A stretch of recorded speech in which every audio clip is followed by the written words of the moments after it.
This past week and within the last 2 weeks, we've heard some heartbreaking stories from our committee meetings. There's been a lot of debate and a lot of passion around this issue. We heard from a young woman from my hometown who shared her story of her transition. She told of her parents being asked, and this appears to be a common theme, her parents were asked, would you rather have a dead daughter or a live son? Her parents relented and she underwent transition. When she was 18, her healthy breasts were removed. At 25, she had already completed menopause. HB 808, the first section is just definitions. It explains all the definitions surrounding this issue. It also prohibits medical professionals from performing surgical gender transition procedures on minors or prescribing, providing, or dispensing puberty-blocking drugs or cross-sex hormones to minors. There are exceptions, and they are laid out in the bill. Medical professionals who violate these provisions would have their license revoked. Minors who underwent these transition procedures or were prescribed or provided those medications would have a right of action against the medical provider, and that right of action would be for 25 years after the minor turns 18, and that would be after females had gone through their childbearing age. So we would know a little more about that. The drugs that are being prescribed are not approved by the FDA for this treatment. These are drugs that are used to treat cancer patients. They're experimental drugs for gender transitioning purposes, and we have no idea what the long-term consequences are going to be. Transitioning has doubled between 2017 and 2021. The state has an interest in protecting our children from long-term harm, and that's what this bill is all about. We have laws to protect children. We have many laws to protect children. For example, we don't allow them to purchase cigarettes or alcohol. We don't allow them to get tattoos or piercings, drive cars underage, or use tanning beds even. These laws are to keep children safe. In committee, we also heard a lot about various studies. I have an analysis here of 16 studies claiming to support gender-affirming care to avoid suicide. Contrary to those claims, after those have been peer-reviewed, not a single one of these studies supports the claim that if children aren't allowed to transition, they will commit suicide. And I'm happy to share those studies with any of you who are interested. In 2 other studies, the National Institute for Clinical Excellence found these studies to be, quote, very low in certainty due to irregularities in the methodology. The remaining studies found no change in mental health due to transitioning. One common theme of the studies is that 80% of those seeking transition have some form of prior outpatient assessment for psychosocial or psychological problems. Children suffering from gender dysphoria that do not transition desist to their original gender after puberty at the rate of about 80%. Many countries in Europe who began the transitioning procedures much earlier than we did are now restricting gender-affirming care. As they've learned more, they've slowed down on their procedures. This bill is about keeping our children safe. The bill also prevents state funds from being used to perform these procedures, and I would appreciate your support. Thank you, Mr. President. Discussion or debate? Senator Chaudhary, for what purpose you rise? Speak on the bill, Mr. President. You have the floor. Thank you, Mr. President. Mr. President, this bill isn't about keeping our children safe. This bill represents yet another example of government overreach. This bill represents yet another example of letting politicians decide, not medical professionals decide. This bill represents yet another example of letting politicians decide and not letting parents decide. This bill first is an example of letting politicians decide and not medical professionals decide. To be clear, every single major medical association in the United States, including the American Academy of Pediatrics, the American Academy of Child and Adolescent Psychiatry, the Endocrine Society, and the American Medical Association, recognize the medical necessity of gender-affirming care for improving the physical and mental health of transgender people. That's why more than 650 providers have signed on to a letter that expressly states the North Carolina legislature is attempting to forbid medical professionals from providing life-saving, gender-affirming care. That letter by more than 600 providers goes on to state this extreme exclusion will not only disrupt the patient-provider relationship, but will discourage talented healthcare providers from staying and providing all manner of healthcare within North Carolina. In other words, the great weight of medical authority here supports such treatment and opposes the legislation. Second, this bill is an example of letting politicians decide, not letting parents decide. During this year, we've read a lot from conservatives who do not believe in co-parenting with the government, and I would say that they are right.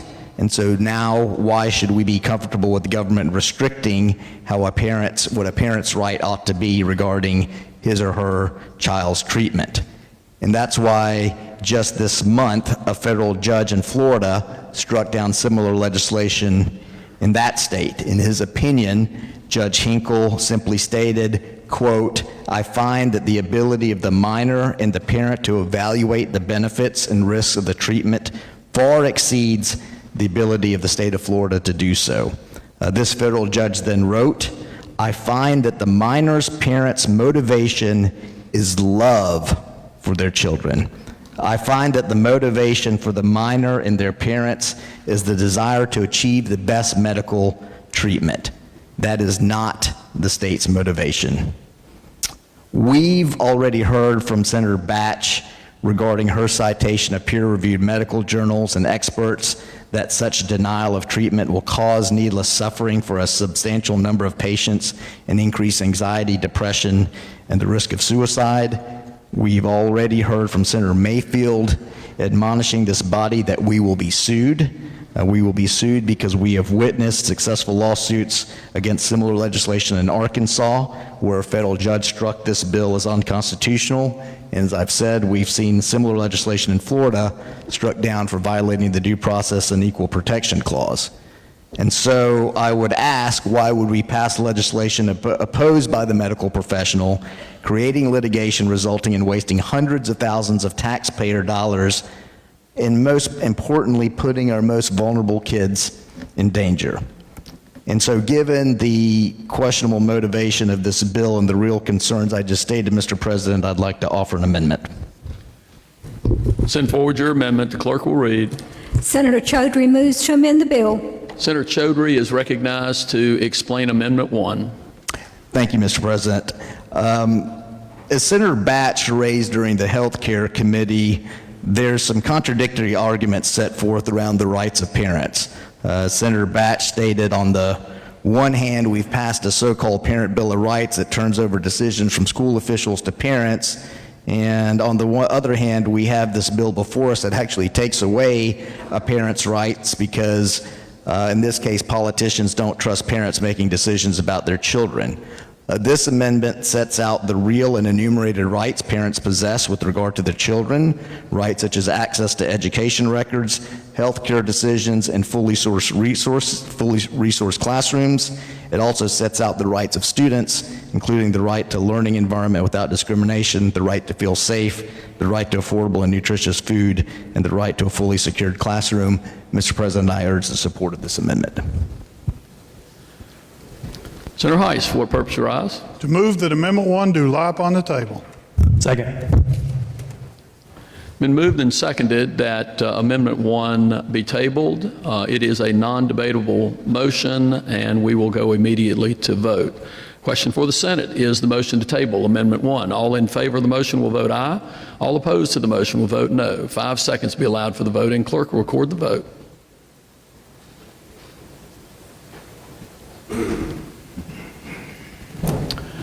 29 having voted in the affirmative, 16 in the negative, the motion carries and Amendment 1 is tabled and the bill is back before us. Discussion or debate? Senator Meyer, for what purpose you rise? Thank you, Mr. President. I'd like to debate the bill. You have the floor. Thank you, Mr. President. Colleagues, there's a current legal order in place that prohibits the North Carolina State Health Plan from denying care for trans individuals. The case is Cadell versus Falwell, and I want to frame my remarks by reading you from the opinion's conclusion. This is quoting the judge, the federal district court judge in the case. She said, "Issues surrounding transgender health care evoke strong emotional and political opinions, but politics and emotion are not admissible as evidence in a court of law. Plaintiffs' doctors, their experts, every major medical association, and defendants' own third-party administrators all agree that in certain cases, gender-affirming medical and surgical care can be medically necessary to treat gender dysphoria. Defendants attempt to create scientific controversy in this uniform agreement through experts who mix their scientific analysis with hypothetical speculation and political hyperbole. Only science that is relevant, reliable, and offered by a qualified expert is admissible, however, and the admissible portions of defendants' experts' testimony, even when taken in light of the most favorable to the defendants, do not justify the exclusion at issue. Defendants' belief that gender-affirming care is ineffective and unnecessary is simply not supported by the record. Consequently, their categorical sex and transgender-based exclusion of gender-affirming treatments from coverage unlawfully discriminates against plaintiffs in violation of the U.S. Constitution and Title VII. I would argue that we are in the middle of the same debate in the legislature that Judge Biggs took on in her ruling in that case. Right-wing media, political opportunists, extremist sects, and sponsors of this bill have a narrative about transgender people in general and gender-affirming care in particular. The picture that has been painted is deeply troubling, suggesting mass delusion or a predatory system driven by perversion or profit. But these narratives are untrue. They are political narratives. They are not fact-based narratives. The ban contained in House Bill 808, like identical efforts in other states, is not based on fact, medical expertise, or evidence, and it is definitely not based on the experience of the people and families who are being vilified by this political narrative. Those who have supported this bill and others like it here and in other states are pushing misinformation about gender identity. They failed the test of loving thy neighbor when they fail to see that gender-affirming care is a compassionate response to a serious need. This national movement against trans people is simply political opportunism against people who have long been the subject of fear, rejection, and control of their bodies. As the court stated, there are facts that could drive this discussion, including information on the nature of what it means to be transgender and the standard of care for gender-affirming care, the evidence as to why a ban is harmful, and why these medical decisions are appropriately left in the hands of families and doctors. To make sure that you have the access to the facts, anyone in this chamber can at any moment during today's debate come and pick up a set of the materials that are being cited by myself and my colleagues so that you can see the facts, read the studies for yourself. My friends, we have brought receipts, and they are in the binders right over this way. Feel free to come and get one or ask for assistance to have one delivered to you. To members of the public, we have also made this research and the court rulings that we're citing today available to you. You can have access to them through a link that can be found on the North Carolina Senate Dems Twitter account at NC Senate Dems.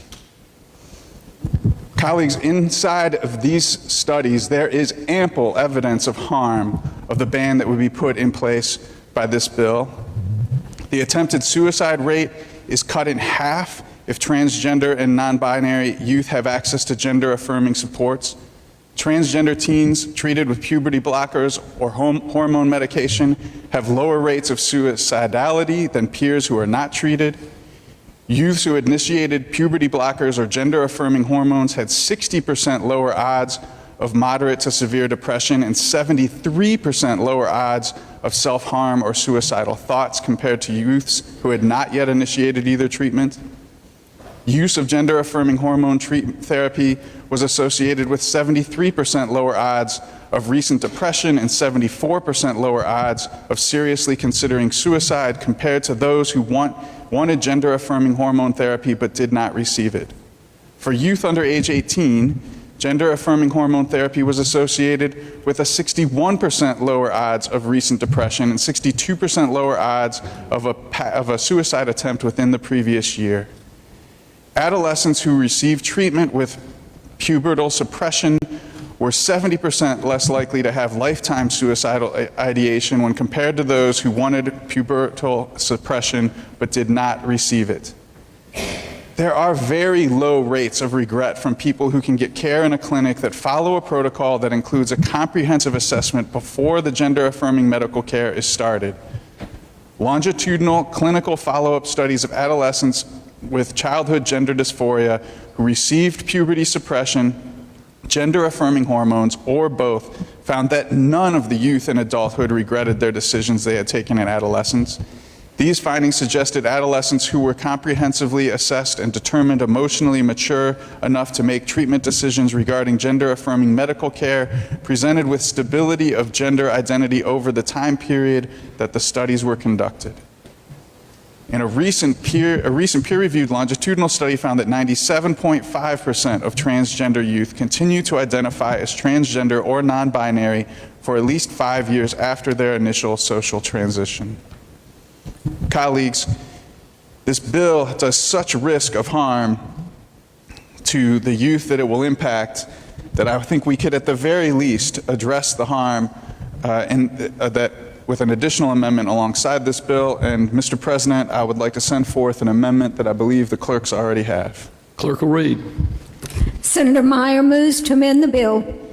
Colleagues, this would add... Senator Meyer, hold on. Okay. Senator Meyer is recognized to explain Amendment 2. Thank you, Senator Berger. Colleagues, this would add a $5 million appropriation to fund a suicide prevention hotline and require all schools to list the hotline number in cafeterias, counselors' offices, and administrative offices in schools, something that would be beneficial not just for trans kids, but for so many of our youth. And it would create a blue ribbon task force to address the increase in mental health disorders in youth and children, and allow our state to take a serious look at the ways that we can protect our young folks and support them. I encourage you to support the bill, or support the amendment, and defeat this bill. Thank you. Discussion or debate on Amendment 2. Senator Heiss, for what purpose you rise? To move that Amendment 2 do lie upon the table. Second. Been moved and seconded that Amendment 2 be tabled. It's non-debatable. We'll go immediately to vote. Question for the Senate. Is the motion to table Amendment 2? All in favor of the motion will vote aye. All opposed will vote no. 5 seconds will be allowed for the voting. Clerk will record the vote.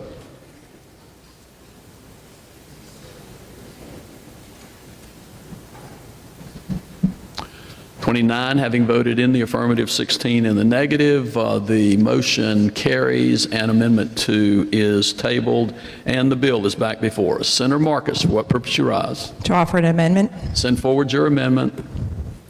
Clerk will read. Senator Marcus moves to amend the bill. Senator Marcus is recognized to explain Amendment 3. Thank you, Mr. President. The amendment that I'm offering today attempts to address the very harmful practice known as conversion therapy. I have put air quotes around the term conversion therapy because it is not therapeutic and it does not actually convert anyone. What it does instead is inflict psychological and sometimes even physical harm on LGBTQ children by subjecting them to abuse, judgment, scorn, meritless criticism, and unprofessional methods, all in an attempt to force kids to reject their queerness or to even question if they might be gay, and instead to force them to proclaim that they are the straight children that their conservative parents want them to be.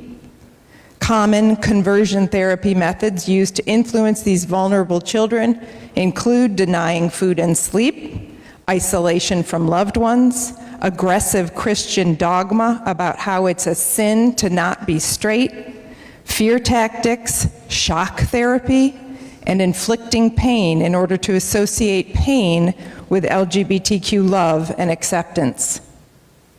The Trevor Project is a national organization leading the fight against conversion therapy, and it reports that youth exposed to conversion therapy are twice as likely to develop substance abuse issues, twice as likely to attempt suicide, and more than twice as likely to experience clinical depression after forced conversion therapy. The practice has been rejected by all reputable medical societies. I have a long list here. In the interest of time, I'm not going to list them all for you, but I will say that they include the American Psychiatric Association, the American Medical Association, and the American Academy of Pediatrics. Yet, conversion therapy is happening here in North Carolina. We don't know how many LGBTQ kids have been subjected to the practice, since no reporting is required, but we know it's happening.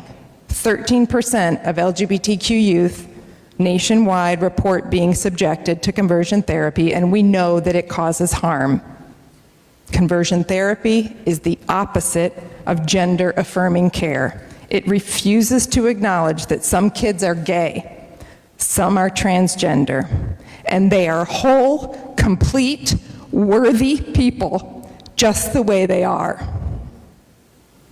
And we should not allow charlatans who claim to be able to erase queerness inflict harm on North Carolina's minors. 21 other states and the District of Columbia have banned conversion therapy already. Let's join them with this amendment. Specifically, it would ban licensed professionals from performing conversion therapy on anyone who lacks the legal age of consent to do so. It would revoke the professional license of anyone who violates the ban. It would create a civil cause of action for anyone harmed by conversion therapy, and it would codify Governor Cooper's executive order prohibiting state funding for conversion therapy. I ask for your support to protect North Carolina's vulnerable kids from the harms of conversion therapy. Discussion or debate? Senator Heiss, for what purpose you rise? To move that Amendment 3 do lie upon the table. Second. Been moved that Amendment 3 be tabled. It's non-debatable. We'll go immediately to vote. Question for the Senate. Is the motion to table Amendment 3? All in favor of the motion will vote aye. All opposed will vote no. 5 seconds be allowed for the voting. Clerk will record the vote.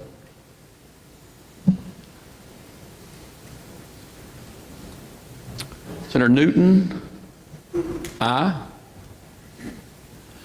29 having voted in the affirmative, 16 in the negative. The motion carries and Amendment 3 is tabled and the bill is back before us. Further discussion or debate? Senator Marcus, for what purpose you rise? To debate the bill. You have the floor. I'm afraid I know why you won't let us debate that amendment that I just proposed to ban conversion therapy, and why the bill that we filed earlier this session to do the same didn't get a hearing, and why you're supporting House Bill 808. I'm afraid it's because you actually think LGBTQ kids should be forced to go through that kind of mistreatment. I'm afraid that you believe that prayer in church, or mistreatment and threats, or starvation and sleep deprivation can cure them of their queerness. I'm afraid you think that there's something wrong with them that should be fixed, no matter how much it hurts. By supporting House Bill 808, you are cutting off their only path to getting gender-affirming care in North Carolina. So what's next? Mandatory referrals to a Pray Away the Gay seminar? State funding for conversion therapy compounds where conservative parents can ship off their kids to be tortured and prodded into disavowing their queerness? Do you accept that LGBTQ people exist and have always existed? Do you believe that LGBTQ people deserve equal rights, a safe home and society, and the health care that they see fit? If you vote for HB 808, it shows that you do not. This bill reminds me of how at the height of the AIDS epidemic in the 1990s, Jesse Helms used to insist that the government not fund AIDS research because gay people deserved what they got. Jesse Helms had no problem letting LGBTQ people suffer and die without the medical care that they needed. Now, the fight in 2023 is about whether transgender kids should suffer and die without the medical care they need. I wonder what Jesse Helms' gay granddaughter thinks about this 2023 version of her grandfather's bigoted position. I thought we had evolved as a society since then. Jumping from the 1990s to as recently as last week, what's happening in Arkansas is especially interesting in light of what you're doing here in North Carolina with this bill. When the Arkansas state legislature enacted a law like this, banning gender-affirming care, the Republican governor vetoed it. He said it created, quote, new standards of legislative interference with physicians and parents as they deal with some of the most complex and sensitive matters concerning our young people. Governor Hutchinson explained that his concern is that the bill put the state as the definitive oracle of medical care, overriding parents, patients, and healthcare experts, and described the bill as a, quote, vast government overreach. Again, Republican governor added that all medical experts across the country opposed the bill. Then this past week, the federal court struck down the Arkansas law agreeing with the Republican governor. The court held that the law both discriminated against transgender people and violated the constitutional rights of doctors. The court wrote that the state of Arkansas had failed to substantially prove a number of its claims, including that the care was experimental or carelessly prescribed to teenagers. During that trial, several of the state's witnesses who were medical professionals admitted they did not have experience treating transgender youth. On the other hand, the court noted that the overwhelming number of state and national scientific medical associations all recognize the effectiveness and safety of gender-affirming medical care, just like what we have provided to you here in these stacks of binders with evidence. And like in Arkansas, when the only medical professionals backing this legislation have no experience treating the youth involved, and all 40 of the credible medical and psychological associations denounce it, it's clear that the bill does not have children's best interest in mind. I think it's a grave mistake to bring HB 808 to North Carolina. It will bring national shame on our state. I am so disappointed to know that the supporters of this bill are falling for the same mean-spirited ploy used by Republicans in other very conservative states like Arkansas who've done this same thing. In order to win political points with your base, you are cherry-picking one story of one person who has come to regret their decision to transition, and you are attacking already marginalized kids and their families who do not want your opinion about their lives. And you're supplanting the careful, thoughtful judgment of those kids, their parents, the doctors, and their therapists for your own ill-informed, nosy opinion. This isn't for you to decide. This isn't your business. Like in Arkansas and Florida, there will be a lawsuit to stop this awful bill. You will waste a lot of taxpayer money dragging us through an embarrassing court case trying to defend this bill, and even though we will win in court eventually, just like in Florida and Arkansas, the passage of this bill for even one day will harm LGBTQ people. Don't do it. Don't pass this bill. Further discussion or debate? Senator Murdoch, for what purpose you rise? To send forth an amendment. Send forward your amendment. The clerk will read. Senator Murdoch moves to amend the bill. Senator Murdoch is recognized to explain Amendment 4. Thank you, Mr. President. We've had a lot of discussion around what those under 18 should and should not be allowed to do. This legislation before us today will limit their ability to access gender-affirming care. And getting married is a pretty big deal. So this amendment is saying that we should raise the age for marriage to 18, since that is a major decision. It's a legally binding contract. So if we want to make limits for gender-affirming care, this amendment says that we will raise the age to get married to 18 years old. Discussion or debate? Senator Daniel, for what purpose you rise? Send forth a substitute amendment. Send forward your amendment.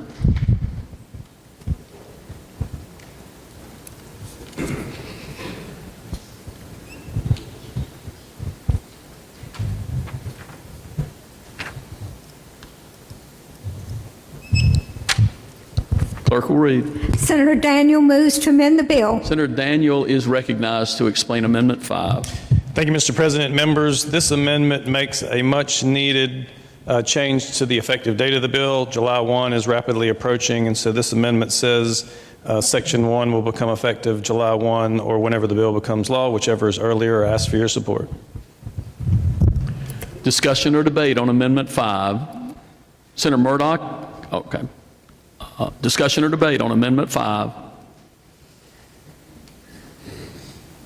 Hearing none, question for the Senate is the adoption of Amendment 5 to House Bill 808. All in favor of the amendment will vote aye. All opposed will vote no. 5 seconds be allowed for the voting. Clerk will record the vote.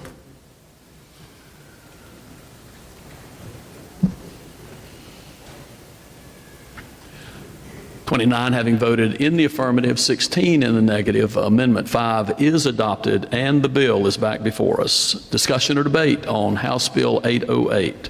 Senator Murdoch, for what purpose you rise? To speak on the bill. You have the floor. Thank you, Mr. President. Decisions about whether to seek gender-affirming care and what specific services to utilize must be made between a provider, patient, and the patient's parents or guardians. Such decisions are relative to the youth's individual clinical situation. This is the approach supported by the American Psychology Association. Gender-affirming care is endorsed by over 40 organizations, and my colleagues have referenced a number of them, but I'm going to take this time to belabor that point to list those various medical associations that are national and international. They include the Endocrine Society, the Texas Pediatric Society, the Texas Medical Association, the World Medical Association, the American Heart Association, the American Nurses Association, the Pediatric Endocrine Association, the American Medical Association, the American Academy of Pediatrics, the American College of Physicians, the American Academy of Dermatology, American Counseling Association, American Urological Association, the World Health Organization, the American Psychiatric Association, the AMA's Medical Student Section, the American College of Nurses and Midwives, the American Academy of Pediatrics, the American College of Physicians, the American College Health Association, the American Urological Association, the American Medical Student Association, the American Society of Plastic Surgeons, almost there, Federation of Pediatric Organizations, National Associations of Social Workers, American Academy of Physician Assistants, American Society for Reproductive Medicine, American Association for Geriatric Psychology, American Association of Clinical Endocrinology, the American Society for Reproductive Medicine, the Journal of the American Medical Association, the American Association of Clinical Endocrinology, the American Academy of Child and Adolescent Psychiatry, the American Academy of Child and Adolescent Psychiatry, American College of Obstetricians and Gynecologists, GLMA, Health Professionals Advancing LGBTQ Equality, Health Professionals Advancing LGBTQ Equality, World Professional Association for Transgender Health, National Association of Nurse Practitioners in Women's Health, and finally, the United States Professional Association for 21 Transgender Health. That acronym is USPATH. The Standards for Care for the Health of Transgender and Gender Diverse People is a 260-page document that has up-to-date information on evidence-based health care for those experiencing distress surrounding their gender identity. This information, published by the World Professional Association for Transgender Health, is available online, and I encourage all of my colleagues to read it. Again, the reason that I read all 40 of those organizations is to, again, remind this body that national and international medical organizations and societies that study this for a living affirm this care. Gender-affirming care saves lives. We need to leave these decisions in the hands of families and their physicians. And for this reason, I urge you to join me in voting against this bill. Further discussion or debate? Senator Mayfield, for what purpose you rise? To speak on the bill. You have the floor. Thank you. I'd like to start my comments by reiterating Senator Chaudhry's point about the right of parents, and by sharing some comments and quotes from Republican members of this body made this year about the relationship between parents and children. Quote, "Parents should have oversight of things that impact the health and well-being of their minor children." End quote. Quote, "Parents have rights over their children, or I would say they have the responsibility and the duty to bring up the children within the context of their culture and their religion and their faith." End quote. And this is my favorite because it is so simple and straightforward. Quote, "No one is in a better position to decide what is right for children than their parents." End quote. As Senator Batch said last week, I really wish this body would pick a lane on this issue and stick with it. I am challenged to understand why this slate of anti-trans bills are moving forward. The easy answer is that targeting trans people polls well with the Republican base, and North Carolina is just jumping on the bandwagon led by other states. The equivalent of all the cool kids are doing it. But that erases each of you individually, and I don't want to do that because I know most of you individually. And moreover, I like you individually, and I don't think your hearts are filled with hate. So then I'm left still with the question of why. The only thing I can think is that the world of gender identity is one that you don't understand and perhaps are afraid of. And I get it. The changes have come fast. I remember less than a decade ago when I met someone who couldn't decide what gender they most identified with. Some days they presented as a man, some days they presented as a woman. I grew impatient and I thought, oh, just pick one. It can't be that hard. But the truth is, it can be. And regardless, my experience or preference, my belief in what is right or wrong, and my desire for predictability and order in the universe doesn't matter. What matters, indeed the only thing that matters in this debate, is the health and well-being of children who are struggling. I wonder if any of you are personal friends with a family that has struggled with this. If you knew a child who had gone through a gender transition, if you observed parents showing love and support for that child, if you saw the efforts they took to get help for their child, and if you saw firsthand the happiness and wholeness that resulted from that care, I think you would think differently. As with so many things, familiarity fosters understanding. And even if you yourself can't get to a place of supporting young people transitioning, You do not have to use your position to keep everyone from accessing this care. Just because you don't believe in it doesn't mean that you're right. It doesn't mean that your understanding is the only one that matters, and it doesn't mean you should legislate against it. People's experiences matter, whether it's people who have benefited from medical marijuana or people or families who have trans children. We should not easily set aside those experiences. And while the grandfathering provision in this bill for those currently receiving care is good, it of course does not help the youth who will need this care after now July of this year. And it ties the hands of parents who only want what is best for their child.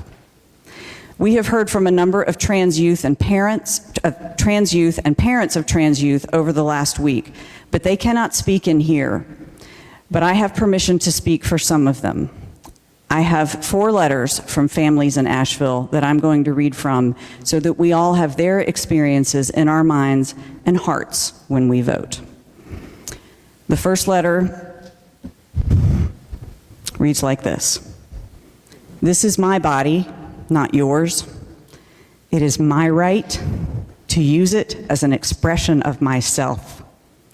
I am a 10-year-old trans girl from Asheville, North Carolina. I find it inappropriate that you're taking away my right to feel comfortable in my body. You've hated everybody, and now us. You're using hate for political power. It is disgusting that you're using a minority group as empowerment for yourself. The point of anyone in the government is to make everybody feel safe. It shouldn't be about power. Picking on people is a skill learned not to do in kindergarten. We, the trans youth, just want to feel normal. This is my body, not yours. Signed, DKN. Next letter. As the parents of a transgender child, politics have become painfully personal. We see the Republican Party scrambling to rally its base around the broadly unfamiliar topic of transgender life to win at any cost. Sadly, as the party bullies the transgender community, it is bullying at least 300,000 children who want what all kids do: love and acceptance. Our child began demonstrating at 2 years old that the sex she was born with did not correspond with her gender identity or expression, and at 4 years old, she verbalized it. My daughter, along with many other kids in North Carolina, is interested in using puberty blockers. Surely you can understand how the wait and see approach isn't going to work. We don't need to wait and see. House Bill 808 and similar bills would take away our rights to decide what is best for our family. Parents should be the primary decision maker for minor children, not the government. More broadly, these bills directly conflict with the Hippocratic Oath to put patients first and do no harm. Parents seeking health care deserve to seek it without barriers of the beliefs of others. Signed, Southard Nowak and John Nowak. Third letter. As parents of a transgender individual, we urge you not to disrupt gender-affirming care for youth or interfere in any way with conversations that should be between parents, patients, and their doctors. When our child came to us at 15, deeply depressed and with feelings of self-harm, we had no idea what we were dealing with. We just knew that we had to move heaven and earth to make sure they would be okay. After months of careful counseling with a licensed therapist and thoughtful care, our child was diagnosed with gender dysphoria. There was no rush or push to alter or change our child's gender. No surgery or permanent chemical treatments were discussed or proposed. There were instead carefully considered non-permanent steps taken to address the hormonal imbalance our child was experiencing. Every step of the way, we have been fully supported by the medical and mental health professions in doing what is best for our child. Once our child's gender dysphoria was diagnosed, a low-dose topical steroid cream was prescribed, and almost immediately our child began feeling so much better. His hatred of his own body subsided, and he no longer was entertaining suicidal thoughts. We had our happy, confident human back, which is all parents hope for when faced with a child who is experiencing deep depression. When he turned 18, our child began low-dose testosterone injections, and he has been thriving. He graduated from UNC Chapel Hill with honors in just 3 years and is now a first-year law student at Wake Forest on a full merit-based academic scholarship. He plans to be a public defender and work for the good of all. Please hear us when we tell you that his gender-affirming care saved his life. Please leave patients' care and treatment to the medical and clinical professionals who understand the best course of treatment for any of their patients. Signed, Ben and Kate Scales. Last letter. As the parents of a transgender young person, we want to give witness to the life-saving effects medical care has had on our child who transitioned genders in high school. During adolescence, our youngest child began to experience gender dysphoria, feeling very different and alone, but not quite knowing why. We sought counseling, and the therapist confirmed his experience of gender dysphoria. He had already started wearing a binder to hide his developing breasts, and soon asked his school, family, and friends to call him by a new name. When he turned 16, he began hormone replacement therapy under a doctor's care. A year later, he had top surgery. As his parents, we will never forget the tears of joy that flowed down his face as he woke up in recovery. His outward body was now in sync with the inward identity matching his brain structure. And we were relieved to see him literally come into his own. I believe lawmakers should not interfere with medical decisions. Parents and their healthcare providers should decide what medical care is in the best interest of their patients. And that is what is happening right now. Gender-affirming care is medically necessary and helps transgender people be safe, seen, and comfortable in who they are.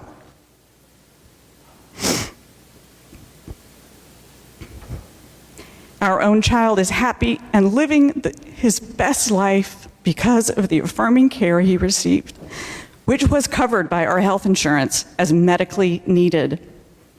Access to this care allows transgender people to thrive and experience joy living as their authentic selves. Expert standards of medical care for transgender youth recommend puberty delay medication, a safe and temporary pause that allows young people to explore and understand their gender. These bills aim to take away their choice and try to prevent young people from having the chance to live as the gender they know they are inside. The truth is that it is already challenging for transgender North Carolinians to get the health care they need and deserve. As their representatives, it is your job to make it easier to access, not harder.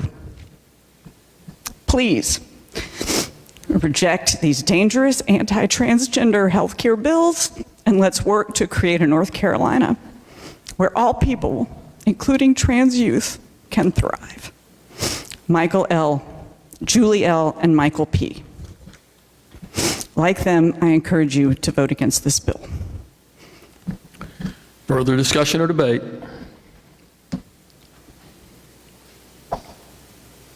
Hearing none, the question for the Senate is the passage on second reading of House Bill 808. All in favor will vote aye. All opposed will vote no. 5 seconds be allowed for the voting. Clerk will record the vote.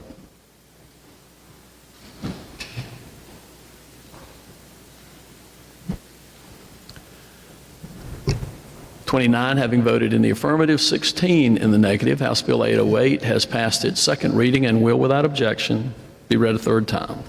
The General Assembly of North Carolina enacts. Discussion or debate on third reading? Hearing none, question for the Senate is passage on third reading of House Bill 808. All in favor will say aye. Aye. All opposed, no.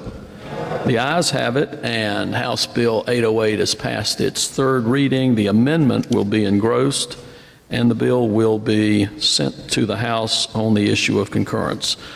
Pages, it is now unfortunately past.